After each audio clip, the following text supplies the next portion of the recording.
Now, sorry, today I have a flu, but I want to believe we are all doing fine. Of course, this is an episode of today. I'll start by introducing myself. Definitely, I'm Mr. Gazemba. This is the founder of the Brave Tuition Center.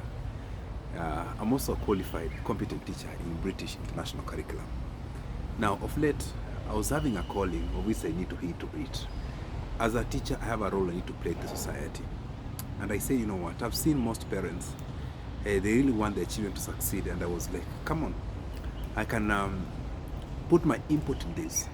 And yesterday, if you go back to my YouTube channel, those who are following me, and I urge, please, if it's your first time subscribing or watching this video, go and subscribe to my YouTube channel.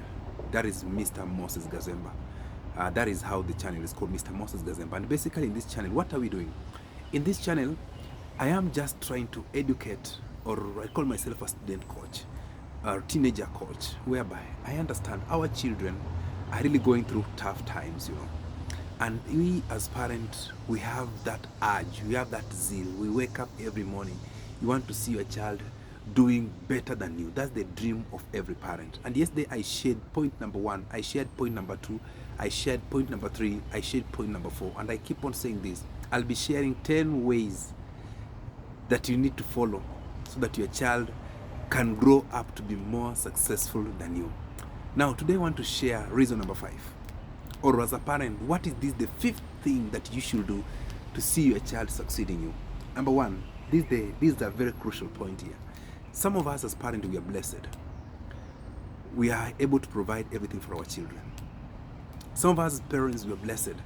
We even have people we call house help in our houses. We call them house managers. Some call them houses. Even some go to an extent of call them, Somali community, they call it shakalo. Then Kenyans, they call it housemaids. But some people call them house managers. Now, let me tell you this.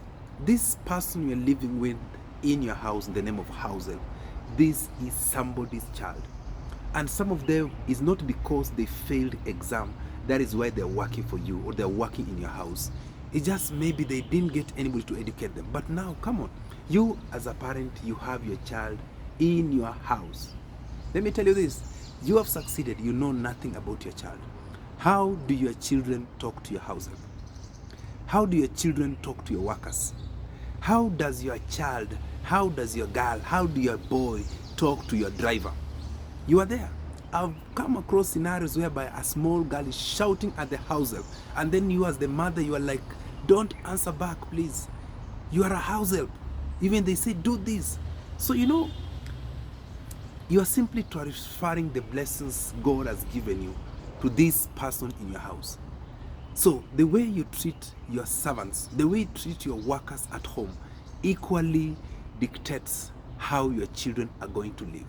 If you treat them with respect and remind your children, even some of us who are blessed in our houses, we are having house help who are the age of our mother. Even some house helps in our house, they are older than us. Can we train our sons and daughters to respect our house managers? Because I've seen a scenario whereby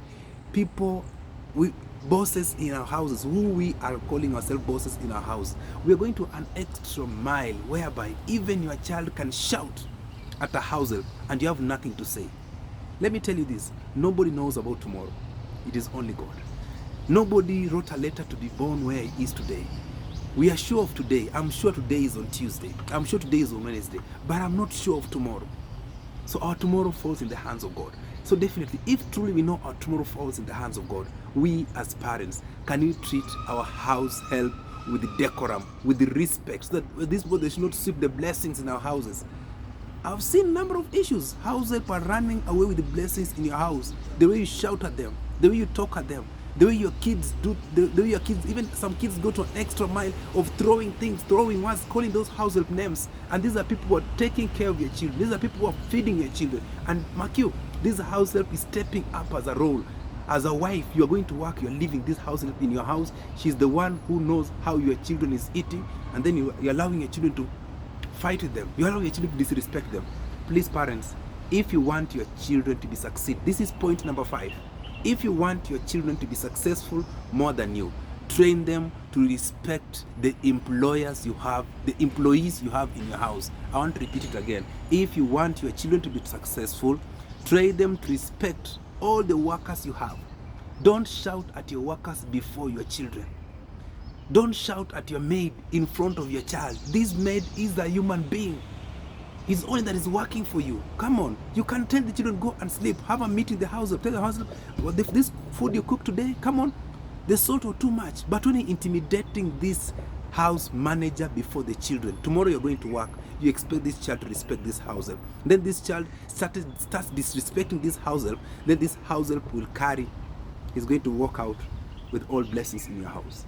Number 3, if you're blessed to live with other people in your house, they are not house helps, but these are other people's children. Because you're blessed, you are in Nairobi, you have a house, your niece has come to visit you, your nephew has come to visit you. Come on, how do you treat them? How do you treat them? Of course, you buy things for your children, you don't buy for them. Then why did you call them to come? You go to the malls over the weekend, you go and enjoy yourself, you go for vacation, you don't go with them. Come on. And then they are living in your house. When it reaches to doing house calls, you tell your child, oh, my daughter, you sit here, let so and so do this one. Let me tell you this, guys. Those people in your house, they are sweeping your blessings. Those are the people who are going to take the mantle out of you. Train your children to respect anybody in your house and you as a parent, because now you want your children to take up after you. Listen to this. Let you also as a person. Treat everybody equal. Nobody knows of tomorrow. I've seen table turning around in families. I've seen prominent family members. I've seen prominent people in the society. Their children have just grown up to be something else. But now, you're lucky you're able to see this video, please. Let your children respect the workers you have. And you as a parent, respect family members you have, you are living with in your house. And if you do what I'm telling you, listen to me, your children are going to be successful. Your family is going to be successful. There are things in this world I keep on saying, it is only God who gives. Come on, having a successful child is only God who gives. So if you're blessed to have 1, 2, or 3 children in your house, how do you treat them? Please, subscribe tomorrow. I'll be talking about point number 6. What do you need to do for your parent, for you to be successful, for your child to be successful?